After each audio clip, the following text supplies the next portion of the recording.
नमस्कार। कल्पना voice channel में आप सभी का स्वागत है। वसीयत की बलि चढ़ा भाई बहन का रिश्ता। वो कहते हैं ना, बुढ़ापे में आकर एक साथी की बहुत ज़रूरत होती है। पति के बिना पत्नी और पत्नी के बिना पति कितना अधूरा हो जाता है, इसका बुढ़ापे में एहसास होता है। माँ के जाने के बाद तो बाबूजी की जिजीविसा समाप्त हो गई थी, इसलिए वे भी जल्दी ही हमसे छोड़कर चले गए। जब तक माँ बाबूजी थे मैं मायके कभी भी चली जाती थी, किंतु बाद में पता नहीं क्यों एक लक्ष्मण रेखा सी खिंच गई। 1 साल हो गया था मुझे मायके गए, यहाँ तक कि रक्षाबंधन पर मैंने राखी भेज दी थी। पर इस बार भैया के बहुत आग्रह पर मैंने छुट्टियों में मायके रहने का 2 दिन का छोटा सा प्रोग्राम बनाया। पूरे रास्ते ट्रेन की गति और मेरे ख्यालों की गति जुगलबंदी कर रहे थे। बाबूजी की बरसी के बाद पहली बार मायके जा रही थी। सबका व्यवहार कैसा होगा, यही सोचकर हृदय बैठा जा रहा था। जब से बाबूजी ने अपनी वसीयत में भैया के साथ मेरा नाम भी जोड़ दिया था, तब से भाभी का व्यवहार मेरे प्रति बदल गया था। रिश्तों में एक अजीब सी दरार आ गई थी। भाई बहन का प्यार वसीयत की बलि चढ़ गया था।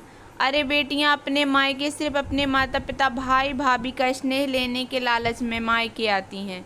उन्हें सिर्फ यही लालच होता है कि उनके मायके के द्वार उनके लिए सदा खुले रहें। यही सोचते सोचते मैं अपने गंतव्य पर पहुंच गई थी। भैया स्टेशन पर मुझे लेने आए थे। स्टेशन से घर तक सिर्फ भैया ने 2 वाक्य बोले थे, कैसी हो छोटी, रास्ते में कोई तकलीफ तो नहीं हुई। बस उसके बाद तो भैया ने जैसे मौन व्रत रख लिया था। घर पहुंचकर भाभी ने जिस तरह से दरवाज़ा खोला, उनके व्यवहार से मन में कुछ दरक सा गया। घर में चारों तरफ माँ बाबूजी की यादें बसी थीं और हर कोने में मेरा बचपन खेल रहा था। वो बचपन जिसे मैं सहेजना चाहती थी, फिर से जीना चाहती थी, जिसके लिए मैं मायके आई थी।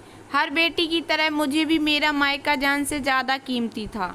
वो 2 दिन मुझे अपनों के बीच परायों जैसा लगा था। आंखें बार बार छलकने को बेचैन थीं। रात को खाने की टेबल पर मैंने कमरे में पसरे मौन को तोड़ते हुए बोला, भैया कुछ बात करनी है। बोल छोटी। वो बाबूजी की वसीयत के विषय में। देख छोटी, इस विषय में मुझे कोई बात नहीं करनी, इसके अतिरिक्त कुछ और कहना हो तो बोलो, कहकर भैया उठकर अपने कमरे में चले गए। नैना, तुम सिर्फ 2 दिन के लिए अपने मायके आई हो, आराम से रहो, भाभी कहकर टेबल से सामान उठाने लगी। सिर्फ 2 दिन, भाभी के कहे ये शब्द मेरे कानों में शीशा घोल रहे थे। मैं बिना किसी कसूर के अपने मायके में मुजरिमों के कटघरे में खड़ी थी, जिनकी सुनवाई होनी नामुमकिन सी थी। जिस घर में मैं पली बड़ी, वो घर मेरा मायका अब पराया सा प्रतीत हो रहा था। जैसे तैसे 2 दिन गुजर के अपने घर वापस आ गई। अपने घर वापस पहुंचते ही भाभी का फ़ोन आया, नैना ठीक से पहुंच गई तुम? रास्ते में कोई परेशानी तो नहीं हुई? वे थोड़ा हिचक कर बोली, हाँ भाभी पहुंच गई। मैंने रूंधी आवाज़ में बोला, नैना ने लिफाफा तुम टेबल पर छोड़ गई थी। वे फिर हिचकते हुए बोली, भाभी छोड़ नहीं गई थी, रख कर गई थी आप लोगों के लिए। नैना तुमने ये क्यों किया? भाभी मैंने तो सिर्फ अपना फ़र्ज निभाया है। यही बात तो मैं आप दोनों से करना चाहती थी, पर ये तो आपकी ही अमानत थी, वापस तो मुझे देनी ही थी। बाबूजी ने अपनी प्रॉपर्टी में मुझे हिस्सा दिया, ये उनका फ़र्ज था, और उस हिस्से को जिसका हक था मैंने उसे वापस करके अपना फ़र्ज निभाया। भाभी मुझे आपकी प्रॉपर्टी नहीं, आप लोगों का प्यार चाहिए, साथ चाहिए, और वो अपनापन चाहिए जिसके लिए बेटियां अपने मायके आती हैं। मायका एक बेटी के लिए उसका अस्तित्व होता है। उससे दूर होने की जो पीड़ा होती है वह बहुत असहनीय होती है। मेरा मायका वसीयत की बलि चढ़ रहा था। भाभी ऐसी प्रॉपर्टी का मैं क्या करूंगी? भाभी जो मैं मेरे मायके से दूर कर दे, मेरे भाई को मुझसे दूर कर दे, मेरे लिए वो बोझ है। मैं पहले से ही आपको देना चाहती थी, किंतु मायके के रास्ते जाने पर कदम थम जाते थे। भाभी मुझे कभी भी प्रॉपर्टी का लालच नहीं रहा, मुझे तो सिर्फ मेरे मायके का लालच था। मुझे तो सिर्फ मेरा मायका चाहिए, कहकर मेरी आवाज़ मेरे गले में अटक गई।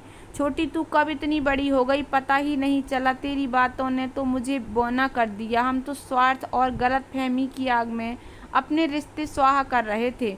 मुझे माफ़ कर दे छोटी, तेरा मायका, तेरा भाई और तेरा ही रहेगा। दूसरी तरफ से भैया की आवाज़ सुनकर अब तक आंखों में रुके आंसू अविरल बहने लगे। तो दोस्तों कैसी लगी आप लोगों को मेरी ये छोटी सी कहानी।